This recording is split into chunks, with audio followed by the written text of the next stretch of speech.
Isang makulay na buhay sa inyong lahat. Ako si Abby.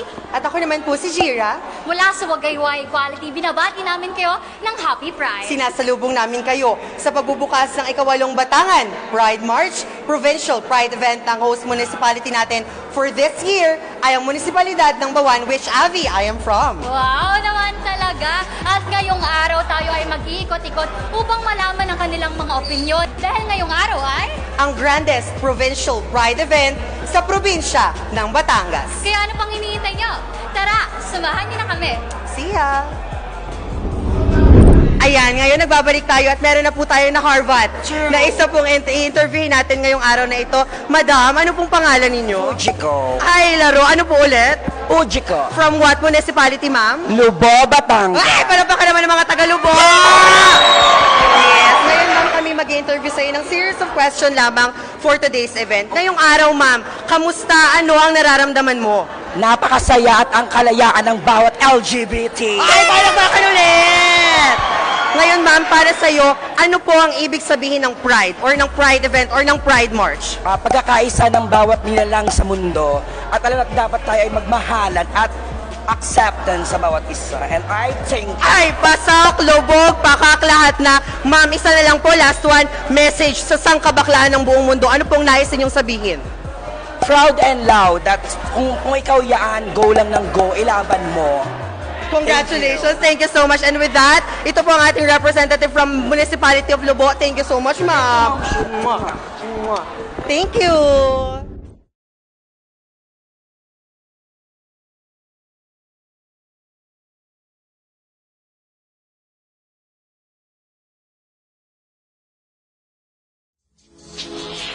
Isang makulay na umaga sa inyong lahat. Ngayon nga ay muli tayo mag-i-interview at mangangalap na kanilang mga opinion regarding sa ating mga katanungan. At ngayong araw makakasama natin ang isang beauty queen. Pakilala po kayo. Hello, my name is Maurena Sines.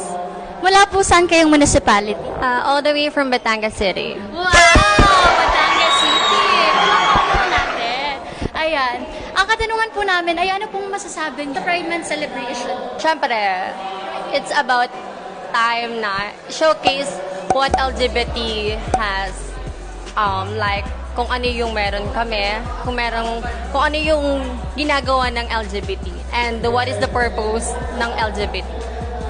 And also, kung bakit namin itinaguyod or bakit namin gusto talaga maipasa yung Soji Bill. You know what? We have to, all people surrounds us, like, we need respect and acceptance kasi alam naman natin dito sa mundong ating ginagalawan, sobrang dami pa rin ang hindi nakakatanggap sa katulad namin. So, bilang pag-celebrate ng Pride March, so, dito na nagkakaisa kaming lahat, ipinapakita namin kung sino at kung ano kami. Dito, kumbaga dito walang manghuhusga sa amin. Dito punong-puno kami lahat kung ano yung gusto namin ipakita, kung sino kami, kung ano yung ibinigay sa amin ng poong may kapal. Lahat kami nandito, tanggap namin ang isa't isa at mahal namin yung isa't isa. With that, contestant number 1. Grabe naman talaga. From beauty queen talaga ang mga kasagutan. And with that po, tatanungin naman po namin kuya kung ano yung mensahe nyo sa sangkabaklaan. I consider myself as a transgender. Meron kasing sinasabi, kaya nga may inclusion ng LGBT. So, magkaiba yung lesbian, magkaiba yung gays, mag-iba yung bisexual at iba yung transgender. So when it comes gays, you prefer lang talaga na parang nakakagusto ka sa isang opposite sex, but you're not transitioning. When it comes naman sa transgender, ito, I'm taking hormones para ma-achieve ko yung femininity ng isang babae. So yon. Ang masasabi ko lang is, kung ano man ang mangyari sa mundo, as long na walang tinatapakan yung mga gay, be proud. Kasi ang daming nagbibigay ng progress dito sa society, which is galing sa member ng LGBT, di ba? Like, alam mo yung mga sikat na entertainer, like Vice Ganda, di ba? Sa tingin mo, parang ang kulay kasi ng mundo ng Pilipinas when it comes na nilinig natin ng isang Vice Ganda. Tito Boy Abunda na sobrang respetado ng lahat, di ba? Bakit siya binibigyan ng mataas na respeto? Kasi kita natin sa kanyang personality. Tapos yung maraming artists, like yung sa mga couture, makeup artists, diba? kung bakit nagiging maganda yung mundo natin just because of part of LGBT. Just because of us. Very informative naman ang sinabi at binahagi sa atin ng ating beauty queen. And with that, thank you so much po sa pagbabahagi ng inyong mga opinion, ng nararamdaman at mensahe. Ayan. Thank you so much po.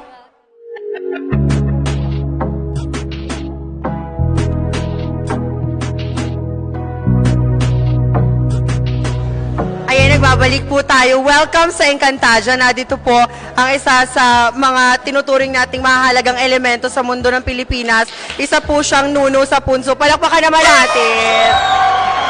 Magandang umaga. Ay, magandang hapon po sa ating lahat. Ano pong inyong ngalan? My name is Pilar Andrada Willis, Palakpakan! At ang inyong pong municipality na nagre-represent? and I'm proud to represent Bawan. Yes! For my first question, candidate, ay, laro. No, ate, kamustahan lang tayo. Kamusta ka ngayong Pride event natin here sa Batangas? Ako po ay happy, kahit hindi masyadong halata. Masaya po ako dahil nagkakaroon tayo ng selebrasyon, lalo na't naging host po ang aming municipality, ang Bawan. Kaya welcome po kayo lahat dito. Right? What a way to end this conversation, di ba? Kasi taga-Bawan siya. So for our second question, ate, for you, what is Pride? For me, ang Pride, isa siyang selebrasyon ng ating pagkakaiba.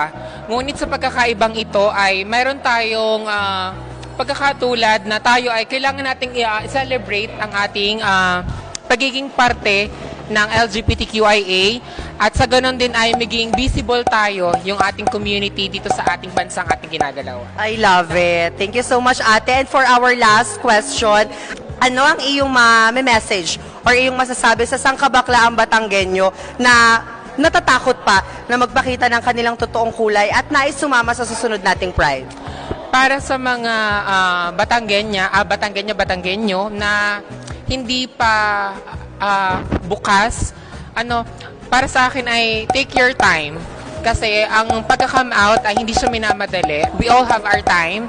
Kaya naman, if you feel like you want to come out, ay go for it. And sa susunod na Pride, sumama kayo. Yes, palakpakan natin ang ate Kevin ko, fresh from Bawan. Thank you so much, ate. Happy Pride.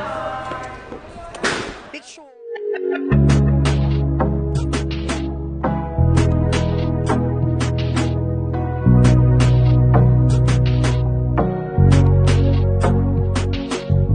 Isang makulay na buhay ngayon nga ulit ay may makakapanayam tayo upang magbahagi ng kanyang opinion tungkol sa ating mga katanungan. Ayan, for our first question, anong pong pangalan? My name is Jade Exconde Cruz from Laguna. Wow, all the way from Laguna! Grabe naman ang dinayo mo. So, para sa'yo, ano yung Pride?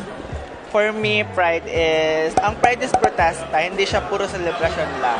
Kumbaga, pinoprotesta namin yung karapatan namin, pang tao. Very well said. Grabe naman yon. And with that, ano naman ang gusto mong sabihin sa mga sangkabaklaan? For me, yung masasabi ko lang sa sangkabaklaan is maging, kumbaga, tumayo tayo, mag-stand up tayo. Hindi yung tayo yung naiiwan, tayo yung manguna. Kumbaga, syempre, be proud, be confident. Yan. Thank you so much. Palakpakan naman natin siya sa isang napakagandang kasagutan. And with that, thank you so much po sa pagbabahagi ng inyong mensahe at kasagutan. Thank you so much.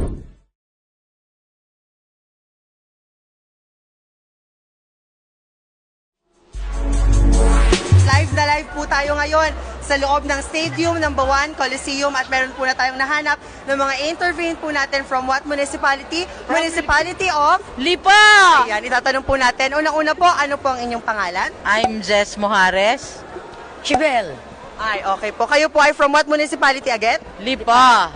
From Municipality of Lipa. Sisimulan ko po ang katanungan sa pagtatanong ng kamusta po kayo ngayong araw? Okay na okay, busog na busog, madaming pagkain. Correct. Ganon din. Ganun din, nabusog talaga ang lahat ng mga Tagalipa kasi marami po talagang foods. Ano po, from morning snack down to lunch. Baka po may dinner pa, wait lamang natin, di ba? True. Ang next question po natin is, para po sa inyo, ano po ang Pride Month? Ano po ang ibig sabihin ng Pride para sa inyo? Yung pride para sa akin, yung pagsasama-sama ng mga kagaya natin na pangatlong lahi na tinatawag. sabi niya, totoo yun. Totoo na lang, umagri na lang po. Yes, ang sinasabi po ng isa nating representative from Lipa, ito po ay paglaban sa karapatan po natin. Ano po siya, tsaka ang pride, para protesta na rin po ng mga kagaya natin. Tama po ayun. Ano po? And last question na po natin, ano po kaya ang maaari ng mensahe sa sangkabaklaang Batanggenyo na kung saan ay nahihirapan pa rin silang lumaban at talagang nahaharangan ng kanilang karapatang pantao? Kahit anong sira ng mga tao sa ating mga lahi, wag na wag kayong bibitaw. Lagi tayong lumaban, magpakumbaba at manalig sa Panginoon. Last one po, kayo po yung message.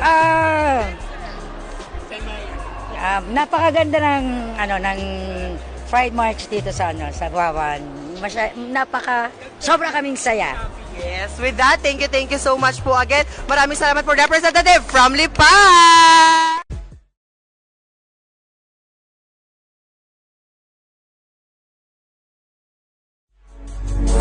Isang magandang buhay sa inyong lahat. Ngayon nga ay nandito pa rin tayo sa Coliseum kung saan may makakasama ulit tayo upang makapanayam natin. Ano pong pangalan nila? Ako po si Leonard Ramos, taga Mabini, Batangas. Ayan. Taga Mabini ang ating kasama ngayong araw. Ano po sa tingin nyo ang Pride? Para po sa inyo, ano ang Pride celebration natin? Para sa akin, ang isang Pride ay something to express yourself na magdiwang. So, i-respect na rin para doon sa mga tao na yung hindi pa tanggap at doon sa nais pang tumanggap. So, maraming klase ng pride. Pero para sa akin, simple lang, pagtanggap. Kasi sa isang parte o sa isang bagay na mahirap, lalong-lalo na sa pamilya, so tinanggap nila ako open arms. So, simula nung pagkabata hanggang ngayon. And I respect naman na desisyon na kung ano man yung aking pagkatao ngayon, proud sila sa akin. And that is pride. Ano naman po yung mensahe nyo sa sangkabaklaan na nagsa-celebrate ngayon ng Pride March? Sa lahat naman ay wala naman kundi be yourself. Maging proud kayo kung saan kayo nag-excel at saka kung ano yung palagay nyo yung ikaliligaya ninyo at magiging proud ang buong lipunan natin, yung mga LGBTQ. Thank you so much. Napakaganda naman po nun. And with that, thank you so much po sa pagpapaunlak niyo sa aming interview. Thank you.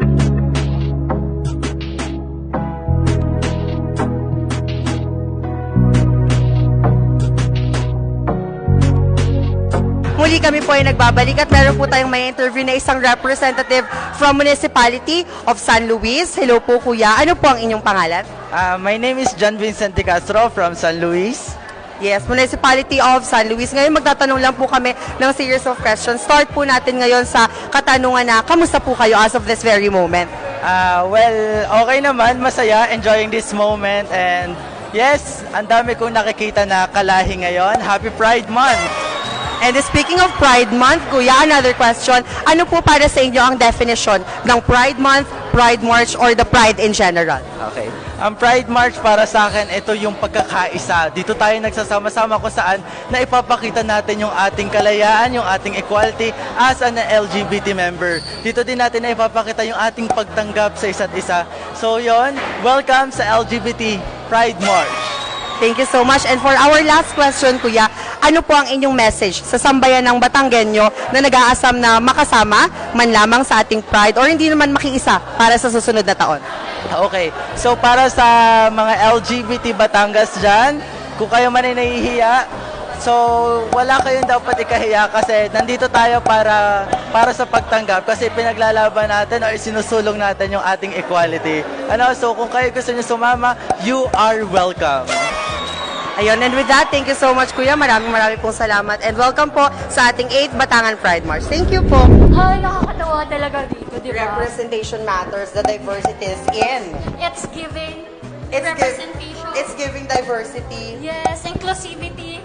Sino sila? nandito sila. Nandito sila, ate. Hello. At sana nag-enjoy kayo sa pagsama sa atin, nakilalanin ang iba't ibang personalidad. At sana ay marami kayong natutunan sa iba't ibang shared experience ng iba't ibang diverse community members ng iba't ibang municipality Yes. sa iba't ibang lungsod sa ng Batangas. Tama!